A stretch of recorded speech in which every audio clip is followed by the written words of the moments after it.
Smartphone के premium segment में पहले दो ही ब्रांड थे, एप्पल और सैमसंग, जिन्होंने मार्केट में अपनी बहुत ही स्ट्रांग मोनोपोली क्रिएट कर रखी थी। लेकिन फिर आया इनका सबसे बड़ा कॉम्पिटिटर वन प्लस, जो महज 3 सालों में मार्केट शेयर पर कब्जा करके इन दोनों कंपनियों को कांटे की टक्कर दे रहा था और मार्केट में अपने फ़ोन के प्रीमियम सेगमेंट में आने की इमेज भी क्लियर कर ली। लेकिन फिर ऐसा क्या हुआ कि आज से महज 10 साल पहले शुरू हुई ये कंपनी वन प्लस सक्सेस के पीक पर जाने के बाद डाउनफॉल का सामना कर रही है। फिर इसके फाउंडर को ये कंपनी क्यों छोड़नी पड़ी और अब वन प्लस को ओप्पो की कॉपी क्यों कहा जाता है, चलिए सब कुछ इस वीडियो में डिटेल से जानते हैं। तो दोस्तों, आप देख रहे हैं great enlightener, so let's go on the video. दोस्तों, जब साल 2010 में नोकिया स्ट्रगल कर रही थी तो उस समय नोकिया के फाउंडर थे कार्ल पे। ये अपनी स्टडी टाइम के दौरान ही नोकिया में काम कर रहे थे।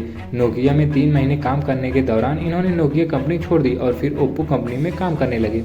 उस दौरान उन्होंने बाहरी दुनिया को स्मार्टफोन के यूज़ करने के तरीके को एनालिसिस किया। इस दौरान उन्होंने बहुत से स्मार्टफोन देखे और उनके फीचर्स को समझा और उन्होंने पाया कि मार्केट में जो एंड्रॉयड फ़ोन आया करते हैं उनमें फीचर तो बहुत ज़्यादा हुआ करता है, लेकिन उसमें डिज़ाइन की ज़्यादा कमी है और इसके साथ यूज़र एक्सपीरियंस ज़्यादा अच्छा नहीं होता, क्योंकि एंड्रॉयड में पुअर बिल्ड क्वालिटी और सिक्योरिटी इशूज़ ने यूज़र्स को परेशान कर रखा था। और इसके कंपटीशन में दूसरी जो ब्रांड है वो है आईफोन, एप्पल का। एप्पल अपने फ़ोन में बहुत सारे फीचर्स तो नहीं दिया करती है, लेकिन इसकी डिज़ाइन बहुत ही शानदार होती है और इसके साथ ही इसका यूज़र एक्सपीरियंस भी बहुत अच्छा होता है। लेकिन ऐसी क्वालिटी पाने के लिए यूज़र्स को कई गुना ज़्यादा करेंसी पे करनी पड़ती थी और यहीं पर उन्हें मार्केट की एक बहुत बड़ी अपॉर्चुनिटी दिखाई दी कि अगर हम एक मिड रेंज फ़ोन लॉन्च करें जो कि एक प्रीमियम सेगमेंट का हो, जिसमें अच्छे एंड्रॉयड फीचर्स के साथ बिल्ड क्वालिटी, यूज़र एक्सपीरियंस भी अच्छा हो और इसकी लॉन्च प्राइस एप्पल से कम कास्ट की हो। इसके बाद कार्ल पे ने ओप्पो को छोड़कर अपने एक दोस्त पेटे लाओ के साथ वन प्लस नाम की कंपनी बनाई, जिसके नाम का अर्थ था कि कंपटीटरों से 1 स्टेप आगे। शुरू में उनकी कंपनी में सिर्फ 5 एम्प्लॉयज थे। ये नॉर्मल से ऑफिस में बैठकर काम किया करते थे। ये सब काम ये लोग ऑनलाइन करते थे, क्योंकि वे लोग ऑनलाइन मार्केटिंग में कम खर्च में वो अपना एक बहुत बड़ा यूजर बेस क्रिएट कर सकते थे। और इसके साथ ही इनको सिर्फ ऑनलाइन अपने प्लान को एग्जीक्यूट करने का सबसे बड़ा कारण ये था कि इन्होंने देखा कि साल 2010 में लोग जहाँ पहले दुकानों में जाके नया फ़ोन खरीदा करते थे, लेकिन ई कॉमर्स इंडस्ट्री की शुरुआत होने के बाद लोग ऑनलाइन शॉपिंग की तरफ ज़्यादा जाने लगे थे। इस चीज़ को ध्यान में रखते हुए इन्होंने अपने सारे कामों को ऑनलाइन ही रखा और अगर आप ध्यान देंगे तो वन प्लस कई सालों तक अपने फ़ोन को बस ऑनलाइन ही बेचा करती थी। इसके बाद दिसंबर 2013 में इन्होंने अपनी कंपनी को एक निक नेम दिया, नेवर सेटल। इसके बाद वन प्लस वालों ने अपना यूज़र बेस बढ़ाने के लिए सोशल मीडिया पर अपनी एक कम्युनिटी बनाई और इस कम्युनिटी में बहुत सारे लोगों ने वन प्लस को ज्वाइन किया। अभी तक वन प्लस के पास अपना कोई भी फ़ोन नहीं था लॉन्च करने के लिए। फिर आया 23 अप्रैल 2014 का दिन, जिस दिन वन प्लस ने अपना पहला phone one plus one launch किया।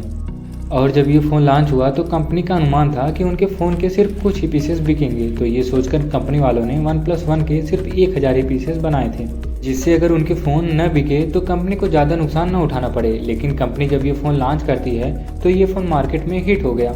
इस कंपनी ने इस फ़ोन को खरीदने के लिए 2 शर्तें रखी, जिसमें से पहली शर्त ये थी कि अगर किसी बंदे को ये फ़ोन चाहिए तो उसे डायरेक्टली नहीं मिलेगा। अगर उसका कोई फ्रेंड या उसका कोई चाहने वाला या उसका कोई फैमिली मेम्बर्स उसे ये फ़ोन रिकमेंड करेगा तभी वो बंदा फ़ोन खरीद सकता है। और दूसरी शर्त ये थी कि आपके पास जो मोबाइल फ़ोन है उसे तोड़ना होगा और इसके साथ इस चीज़ का वीडियो बनाकर आपको अपने सोशल मीडिया अकाउंट पर पोस्ट करना होगा। अगर आप इन चीज़ों को करते हैं तभी आप ये फ़ोन खरीदने के लिए एबल होंगे। इसके बाद अगले 1 हफ्तों में 1,40,000 लोगों ने वन प्लस खरीदने के लिए साइन अप कर दिया था। कंपनी के द्वारा दिए गए इस शर्त से कि अगर आप अपने फ़ोन को तोड़कर वीडियो बनाकर सोशल मीडिया अकाउंट पे अपलोड करते हैं तो आपको न्यू स्मार्टफोन मिलेगा। इसको लोग इतना ज़्यादा फॉलो करने लगे कि लोगों का अपना स्मार्टफोन तोड़ने के इतने ज़्यादा केसेस आने लगे कि इन्होंने फिर ये बोलना स्टार्ट कर दिया कि आप अपने फ़ोन को तोड़िए मत, किसी और को डोनेट कर दीजिए। और फिर जब वन प्लस वन लॉन्च होता है तो इसकी लॉन्चिंग प्राइस 21,999 रुपये होती है। इसकी डिमांड इतनी ज़्यादा थी कि लोगों ने इसे अदर सेलिंग वेबसाइट पर सेकेंड हैंड बेचना स्टार्ट कर दिया था, वो भी 30 से 40 हज़ार रुपयों में। और इस तरीके से वन प्लस वालों ने साल के अंत तक करीब 14 लाख स्मार्टफोन बेचे। इनकी मैक्सिमम सेल चाइना, जापान और नॉर्थ कोरिया से आया था, लेकिन इस समय इंडिया में सिर्फ 7% की सेल आई थी, जो कि ज़्यादा नहीं थी। अब कार्ल पे ओवर कॉन्फिडेंस में आकर इन्होंने वन प्लस टू लॉन्च करने का सोचा और यहीं पर वे गलती भी कर बैठे थे। हुआ यूँ कि वन प्लस टू में इन्होंने 800 सीरीज प्रोसेसर को यूज़ किया था, जिसमें पहले से ही हीटिंग इशूज़ आते थे। लेकिन कार्ल पे को लगा कि हम हीटिंग इशूज़ अपने सॉफ्टवेयर के जरिए ठीक कर देंगे। लेकिन जब ये फ़ोन मार्केट में लॉन्च होता है तो इसमें हीटिंग इशूज़ बहुत ज़्यादा आने लगे। इस फ़ोन को 20 लाख लोगों से ज़्यादा लोगों ने प्री बुकिंग किया था। लेकिन जब इन्होंने इस फ़ोन को खरीदा तो इन लोगों का यूज़र एक्सपीरियंस सही नहीं था और प्रॉब्लम सिर्फ एक ही थी, वही हीटिंग वाली। अब तक वन प्लस अपने 2 स्मार्टफोन लॉन्च कर चुकी थी और अब सोच रही थी कि अब हम लोग मिड रेंज सेक्शन में भी एंटर कर सकते हैं। वन प्लस अपनी इसी सोच के साथ अपना phone one plus x launch किया, जिसकी प्राइस थी 16,999 रुपये। लेकिन वन प्लस ने ये ध्यान नहीं दिया कि इंडिया में बजट स्मार्टफोन सेक्शन में कई सारे फ़ोन आते हैं, जैसे Redmi, Realme, Xiaomi, Oppo, Vivo.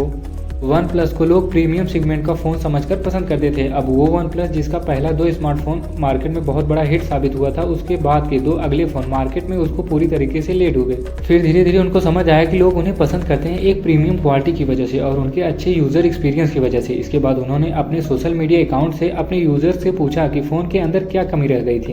तो फिर वन प्लस वालों ने अपनी उन गलतियों को सुधारा और अपना अगला फ़ोन वन प्लस 3 लॉन्च किया। और इस फ़ोन में उन्होंने ज़्यादा कुछ बदलाव नहीं किए थे, बस पुराने कुछ फीचर उन्होंने वापस ला दिए थे और सिस्टम को अपग्रेड कर दिए थे और इसका प्राइस उन्होंने 27,999 रुपये रखा। इसी के साथ इनका ये वाला फ़ोन मार्केट में हिट साबित हुआ और फिर इसी तरह वन प्लस अपने कई सारे स्मार्टफोन को लॉन्च करने लगती है और फिर इसी तरह वन प्लस आगे बढ़ने लगती है। इसी के साथ अब वन प्लस, जो कि एक छोटी सी कंपनी जो महज 2 साल पहले शुरू हुई थी, वह एप्पल और सैमसंग जैसे स्मार्टफोन को टक्कर देने लगी। साल 2017 में अगर हम ग्राफ देखें तो वह दूसरे नंबर पे आता था एप्पल और सैमसंग के बाद, लेकिन साल 2018 में इन्होंने 40% शेयर मार्केट हासिल कर लिया था, जिसमें इन्होंने एप्पल और सैमसंग को भी पीछे छोड़ दिया। फिर पारी आती है 2019 की, जिसमें कोविड आ गया, लोगों का काम पे जाना बंद हो गया। तो यहाँ पर वन प्लस दोबारा यही सोचती है कि हम एक बार बजट स्मार्टफोन लॉन्च करें तो हो सकता है कि हम और एक बड़ा यूजर बेस क्रिएट कर लें। और यहीं पर वन प्लस ने एक और नया फोन लॉन्च किया साल 2020 में, जिसका नाम था वन प्लस नॉट और इसकी प्राइस थी 24,999 रुपये। इस कंपनी का ये बहुत ही खास फोन था क्योंकि इस कंपनी की जो फाउंडर थे कार्ल पेई, वो वन प्लस कंपनी को छोड़ देते हैं और अपनी दूसरी कंपनी बनाना शुरू कर देते हैं, जिसको आज हम नथिंग फोन के नाम से जानते हैं। तो अगर हम बात करें वन प्लस की, तो वन प्लस नॉट के लॉन्च होने के बाद इनका जो फैन बेस था वो इनसे बुरी तरह से, क्योंकि उन्होंने देखा कि वन प्लस अपना ब्रांड वैल्यू लूज करती जा रही है और इसके साथ वन प्लस वालों का अपने ब्रांड पर से फोकस हटता जा रहा था। ये मार्केट में अपने प्रीमियम सेगमेंट के स्मार्टफोन को लेकर फेमस है, लेकिन वन प्लस कई बार अपने फ़ोन के प्रीमियम बजट को कम करके बजट वाले स्मार्टफोन को लॉन्च किया। इसलिए लोगों को लगता था कि वन प्लस अपनी ब्रांड वैल्यू गिराती जा रही है। वन प्लस ऐसा करके अपने फ़ोन में एक बड़ी मात्रा में सेल्स तो ला दे रही थी, लेकिन सबसे बड़ी चीज़ जो ये खो दे रही थी वो ये थी कि जहाँ वो एप्पल और सैमसंग जैसे स्मार्टफोन को टक्कर दे रही थी, अब वन प्लस इस कंपटीशन से बाहर आ गई थी और अब बजट स्मार्टफोन जैसे शाओमी, रियलमी, इन सब स्मार्टफोन के साथ कंपटीशन कर रही थी। जैसा कि मैंने आपको पहले बताया कि वन प्लस अपने ब्रांड की सेल तो कर दे रही थी, लेकिन अपनी कंपनी की वैल्यूएशन को खोती जा रही थी। फिर जब कंपनी ऑनर्स ने ऐसा होते हुए देखा तो सोचा कि ओप्पो और वन प्लस को मर्ज कर दिया जाए, क्योंकि ओप्पो की जो टेक टीम थी वो वन प्लस से बड़ी थी। ऐसा करने से वन प्लस को भी आसानी से अपने फ़ोन को अपग्रेड करने में मदद मिलती और ओप्पो का ऑफलाइन सोर्स बहुत ज़्यादा होता है, क्योंकि आप किसी भी मोबाइल फ़ोन के स्टोर पर जाएंगे तो आपको ओप्पो का फ़ोन ज़रूर मिलेगा। इसके साथ अगर वन प्लस ओप्पो से मर्ज होती है तो ओप्पो को भी कई सारे फायदे होंगे। तो फिर जब कंपनी इस मर्ज होने वाली बात को पब्लिकली बोल देती है तो लोग इसका विरोध करने लगते हैं। इस चीज़ को देखकर वन प्लस अपना फिर एक अलग स्मार्टफोन लॉन्च करती है, मर्ज नहीं होती है। पहले जहां वन प्लस इंडिया में सोशल मार्केटिंग में 40% कब्जा किया था, अब वहां इनका शेयर मार्केट 30% से भी नीचे गिर चुका है। आज अगर आप वन प्लस के सेल्स को देखेंगे तो आप देखेंगे कि वो बढ़ ही रहा है, लेकिन बजट स्मार्टफोन में वन प्लस को लोग अब प्रीमियम स्मार्टफोन के लिए जानते हैं, क्योंकि अब ये बजट स्मार्टफोन में आकर जहां पहले ये एप्पल और सैमसंग जैसी कंपनियों को पीछे छोड़ दिया था, अब ये शाओमी और रियलमी जैसी कंपनियों को टक्कर दे रहा है। खैर, आप लोगों को क्या लगता है, क्या वन प्लस फिर एप्पल और सैमसंग जैसी कंपनी को पीछे छोड़ पाएगी? अपना ओपिनियन कमेंट बॉक्स में जरूर दें। और ऐसी ही जानकारी पाने के लिए अपनी लाइफ में बुक के जरिए कुछ वैल्यू ऐड करने के लिए हमारे चैनल को सब्सक्राइब जरूर करें, क्योंकि यहाँ पर हम आपको ऐसी बुक की समरी हिंदी में बताते हैं जो आपके लिए सेल्फ हेल्प हो। So don't do forget subscribe my channel.